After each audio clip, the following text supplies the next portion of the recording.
गंगा, तेरा ससुराल तो तेरी माँ से भी ज्यादा गरीब है। आना बैठ। तूने ये सोच भी कैसे लिए मैं यहाँ बैठूंगी? एटलीस्ट मेरे लिए एक चेयर का इंतजाम तो कर देती। एनीवेज, ये ले मेरी शादी का कार्ड। अगले महीने मेरी शादी है और तुम सबको आना है। हाँ हाँ बेटा, जरूर आएंगे। हमारी बेटी की शादी है। तुम सहेलियां बातें करो, मैं अभी आई। जब तुझे पता था कि तू इतने गरीब घर से है, कम से कम शादी तो ढंग के घर में करती। ऐसी बात नहीं है, मेरी सास बहुत अच्छी है और मुझे बहुत प्यार करती है। अरे क्या अचार डालेगी इस प्यार का? अपनी हालत देख एक बार। तेरे पास तो ढंग के कपड़े तक नहीं है पहनने को। वैसे करते क्या है तेरे पति? वो पास की फैक्ट्री में सिक्योरिटी गार्ड की नौकरी करते हैं। ओ, तो चौकीदार है, तभी तो तेरी ये हालत है।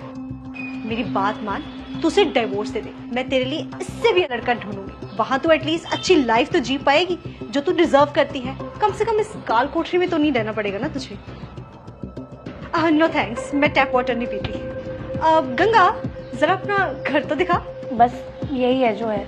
ये तो शुरू होने से पहले ही खत्म हो गया। अच्छा वैसे तुझे वो मेरा ड्राइवर याद है? वो जो मेरा ड्राइवर था सुरेश, उसने हाल ही में ना अपना नया घर लिया है। बड़ा ही अच्छा लड़का है।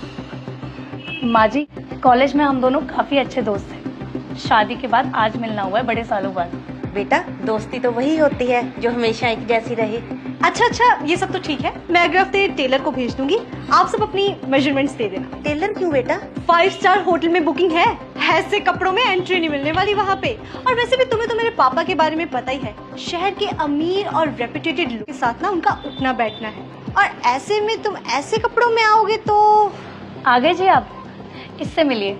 ये शिप्रा है, मेरी कॉलेज की दोस्त। शिप्रा, ये आप खड़ी क्यों हैं? बैठिए ना। तुमने इन्हें खाने पीने के लिए नहीं पूछा? मुझे अनहाइजीनिक फूड से एलर्जी हो जाती है, और अभी मेरे इतने भी बुरे दिन नहीं आए हैं कि एक चौकीदार के घर का खाना खाऊं। शिप्रा, बस बहुत हुआ। अगर अपनी हैसियत का इतना ख्याल था तो क्यों आई है मेरे घर? मुझे नीचा दिखाने के लिए?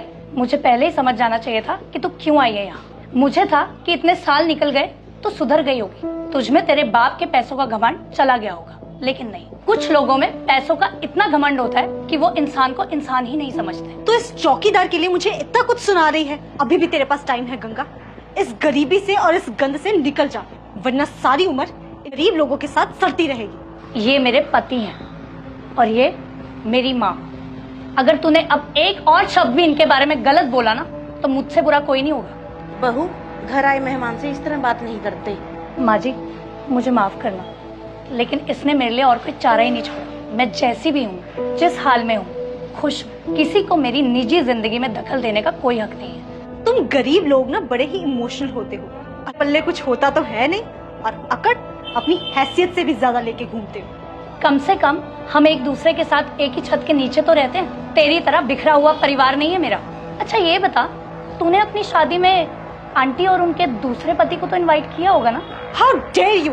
तो होती कौन है मुझे इतना बोलने वाली?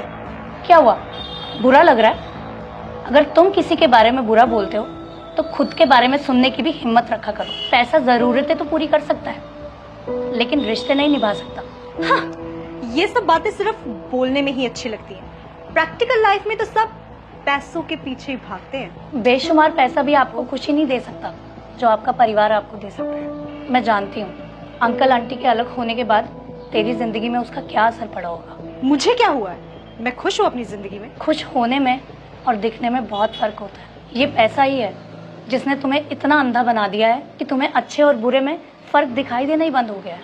मैं अपनी बेइज्जती तो सह लेती, लेकिन अपने परिवार को बेइज्जत होता हुआ नहीं देख सकती। गंगा बहू नहीं, बेटी है मेरी। मेरे पति का काम मेरे लिए छोटा नहीं है। उसी काम को करके वो ये घर चलाते हैं। लेकिन तुम ये बात नहीं समझ पाओ, क्योंकि पाप के टुकड़ों पे पलने वाले मेहनत की बातें नहीं समझते। कर अपना काट और दफा हो घर से, और आइंदा मुझे ये शक्ल मत दिखा। सरोया।